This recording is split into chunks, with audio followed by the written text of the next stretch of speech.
Bom dia a todos os presentes. Eu vou pedir escusas para falar da mesa também, porque eu trouxe vários papéis aqui. Eu gostaria só inicialmente de cumprimentar rapidamente o presidente do Senado, o senador Renan Calheiros, cumprimentar o ministro Gilmar Mendes, cumprimentar também o senador Roberto Requião, aqui presente, e o ilustre colega juiz federal Silvio Rocha. Vários colegas juízes federais fizeram a gentileza de me acompanhar nesse evento, sabendo da importância, e gostaria de externar um cumprimento especial aos senhores senadores e senhoras senadoras aqui presentes. Gostaria de dizer que para mim é uma honra estar presente nessa Casa Legislativa e ter essa oportunidade que foi gentilmente me concedida para debater esse projeto. Vou falar sobre o projeto de lei do Senado, esse o 280. Não se trata aqui de falar do projeto que veio da Câmara, então eu gostaria de deixar isso bem claro no momento. E, ao final, talvez permita alguma reflexão sobre esse projeto da Câmara. É evidente que nenhum juiz, nenhuma autoridade judicial é conivente com abuso de autoridade. É uma contradição evidente qualquer juiz ser favorável a esse abuso de autoridade. Portanto, qualquer legislação que venha a aprimorar e reduzir desvios, ela é sempre muito bem-vinda. Não obstante, há que se ter um cuidado todo especial para que, a pretexto de se coibir o abuso de autoridade, a legislação prevista não tenha um efeito prático contrário de cercear não o abuso, mas sim o mero cumprimento do dever. E não importa nesse aspecto a intenção do legislador, né? Tem um ditado, um velho ditado que diz que a lei tem as suas próprias pernas. E ainda que a legislação seja movida pelas melhores das intenções, o que vai acontecer com ela no futuro, como ela vai ser aplicada, como ela vai ser interpretada, é uma questão em aberto que o legislador tem poucas possibilidades de antever. Diante disso, eu teria várias sugestões sobre esse projeto, mas eu vim aqui com o propósito de fazer apenas uma sugestão. E essa sugestão exatamente visa preservar que o agente da lei, seja ele o juiz, seja ele o membro do Ministério Público, de todas as instâncias, seja o juiz, embargador, o ministro, ou seja o promotor, procurador ou procurador-geral da República, assim como todos os policiais, né, que muitas vezes estão na linha de frente do combate à criminalidade e são aqueles que muitas vezes mais sofrem o impacto desse enfrentamento da criminalidade, não venham a ser penalizados por uma interpretação equivocada ou uma aplicação errada de uma lei de abuso de autoridade que, a pretexto de coibir abusos, venha puni-los pelo correto exercício da função. E nesse aspecto, na minha sugestão, eu fico muito feliz por falar nessa casa e sobre a estátua do nosso jurista, maior advogado, e que foi também um notável senador, um dos pais fundadores da República, o advogado Rui Barbosa. Rui Barbosa, como adiantou aqui o colega Silvio Rocha, um dos nossos pais fundadores, ele, no final do século XIX, assumiu uma causa em que um juiz de direito do Rio Grande do Sul, Alcides Mendonça Lima, havia sido condenado, naquele tempo, por abuso de autoridade. O Alcides Mendonça Lima, ele, ao decidir um caso concreto, ele entendeu que uma lei então promulgada no Rio Grande do Sul, uma lei estadual, era inconstitucional, porque ela estabelecia um regramento do Tribunal do Júri que ele reputava incompatível com a garantia da instituição do júri prevista na então Constituição de 1891, no artigo 72. Por exemplo, dizia que o voto dos jurados não seria mais secreto. E isso submetia os jurados, com aquele voto aberto, a pressões econômicas, locais, de interesses poderosos, nas localidades onde os júris seriam desenvolvidos. E Alcides Mendonça Lima, na primeira oportunidade que teve de decidir um caso, de aplicar essa lei estadual ao caso, disse: a lei é inconstitucional. Na época, o presidente do Estado, o Júlio de Castilhos, ficou revoltado com a posição daquele juiz e oficiou ao então Superior Tribunal de Justiça do Rio Grande do Sul, solicitando, e as expressas palavras dele, fosse que o juiz faccioso fosse punido. Nem processado, fosse punido. E ele foi de fato condenado pelo então crime de abuso de autoridade, que constava no primeiro Código Criminal Republicano, artigo 226, por abuso de autoridade. Rui Barbosa, advogado, mas ciente da importância para o funcionamento da justiça, da independência da magistratura, assumiu essa causa e levou essa causa até o Supremo Tribunal Federal. Apresentou um texto que depois se tornou célebre, o Júri e a Responsabilidade Penal dos Juízes, no qual ele defendeu, com todo o vigor e a eloquência de Rui Barbosa, que todos nós conhecemos, defendeu que divergências na interpretação da lei não poderiam ser jamais criminalizadas, sob pena de transformar o juiz em um servo, sob pena de retirar aquilo que é um dos fundamentos da liberdade de qualquer nação, que é uma justiça independente. Então, com essa defesa do Rui Barbosa, isso vejam lá em 1896, ela foi acolhida pelo Supremo Tribunal Federal, restou sepultado entre nós, há mais de um século, a possibilidade do crime de hermenêutica. Isso foi uma conquista da República Brasileira que jamais se pode pensar em deixar a perder no presente momento. Nessa linha, ouvindo vários colegas magistrados e também tendo presente as minhas próprias preocupações, urge um dispositivo, uma salvaguarda nesse projeto de lei que limite a possibilidade da reinstituição entre nós do assim chamado crime de hermenêutica.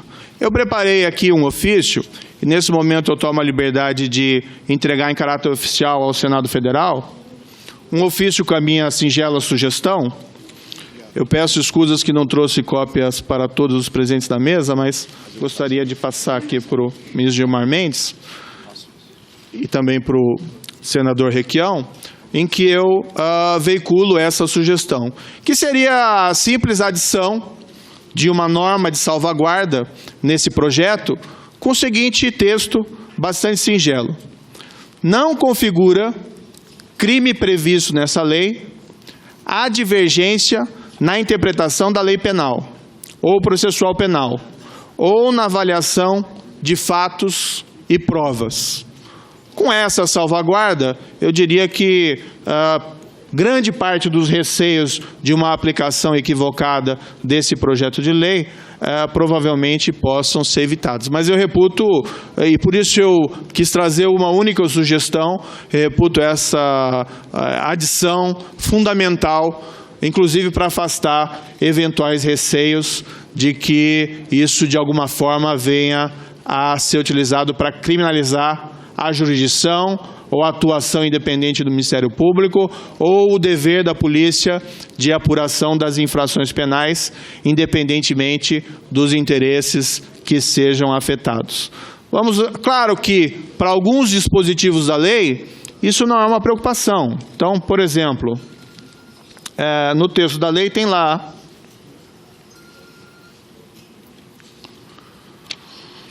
artigo 19. Constranger preso com o intuito de obter vantagem ou favorecimento sexual.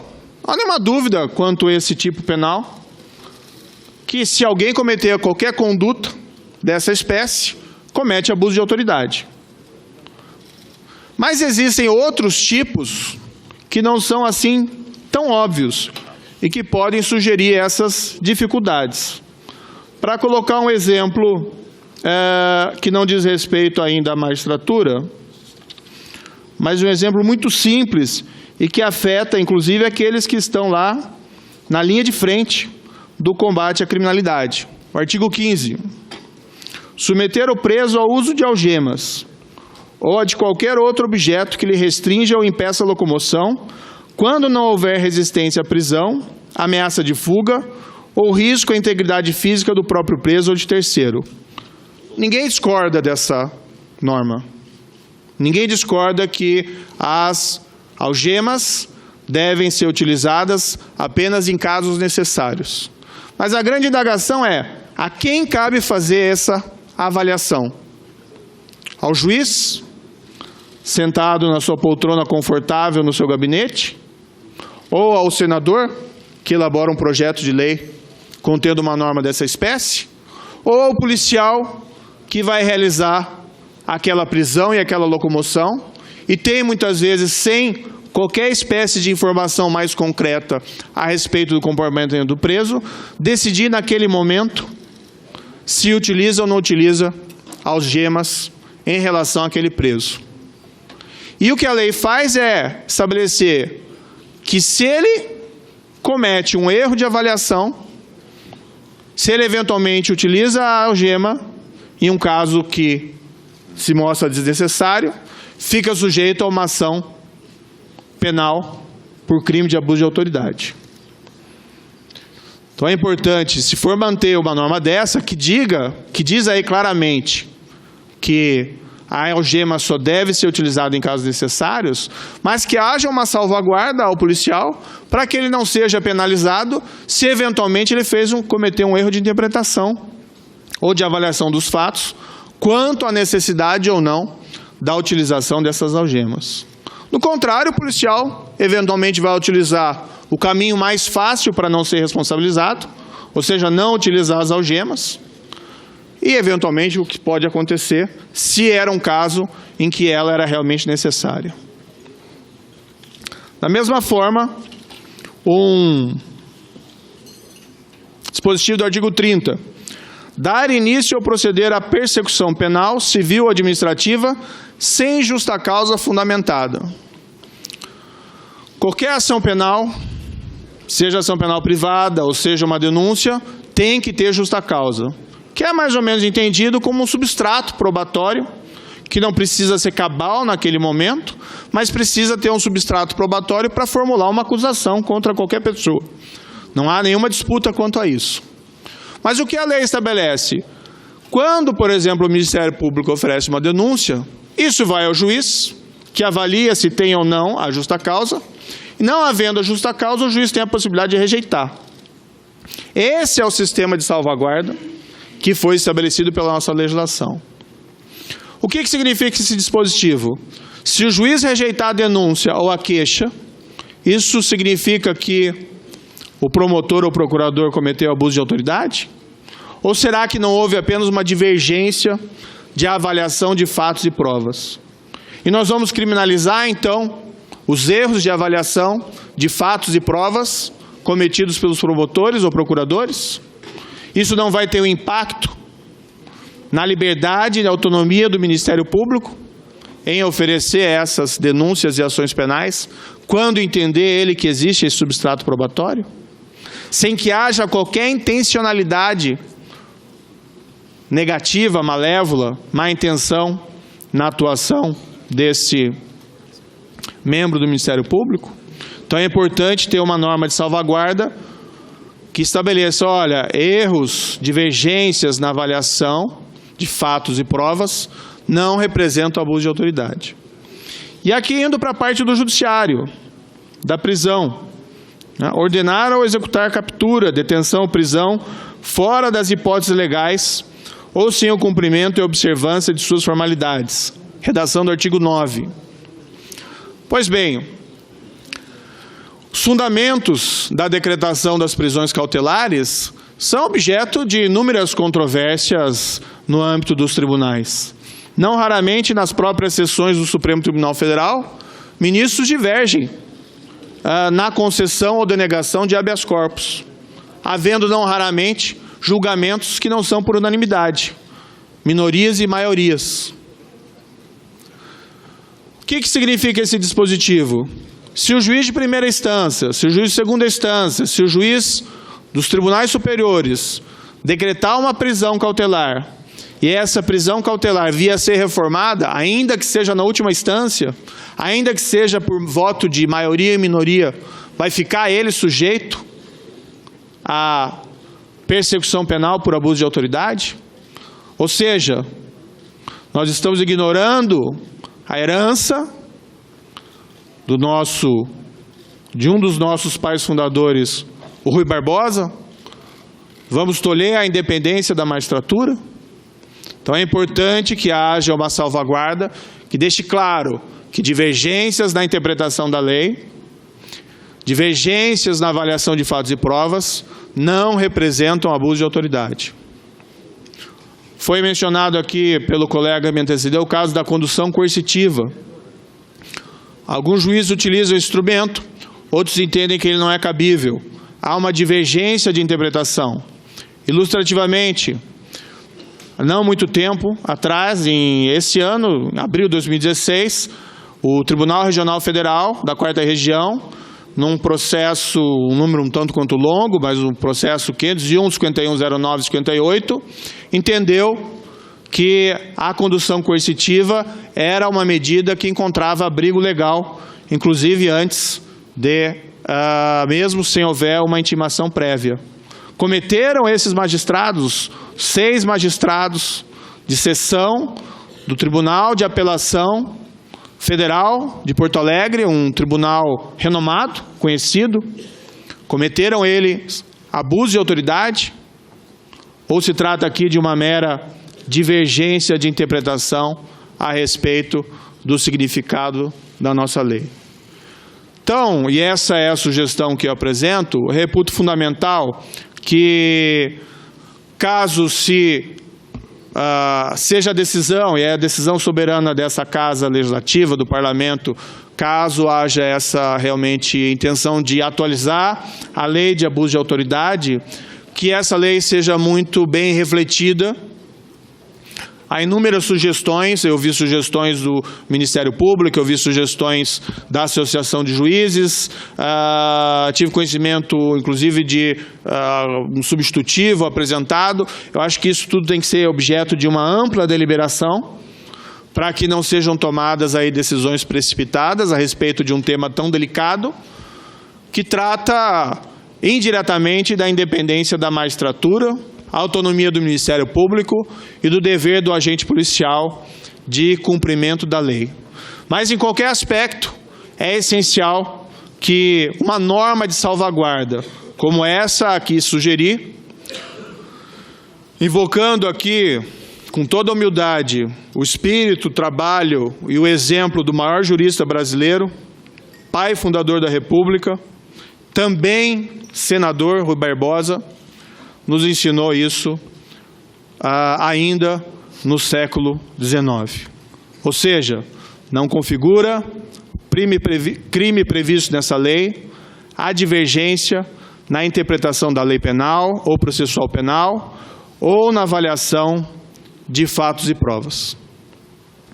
Também tem alguma preocupação, e aqui faço ela com uma preocupação externa, essa preocupação com todo respeito, que talvez não seja o melhor momento para a deliberação a respeito de uma nova lei de abuso de autoridade, considerando o contexto, que existe uma investigação importante, não só a chamada Operação Lava Jato, mas várias outras investigações importantes, e talvez, independentemente das intenções dos ilustres senadores e senadoras, uma nova lei de abuso de autoridade poderia ser interpretada no presente momento como tendo o efeito prático de tolher investigações e persecuções penais. Faço essa sugestão, presidente, com extrema humildade, Não me cabe aqui censurar o que deve o Senado ou não deve o Senado deliberar, mas eu acredito que talvez não seja o melhor momento e o Senado Federal pode passar uma mensagem errada à sociedade brasileira.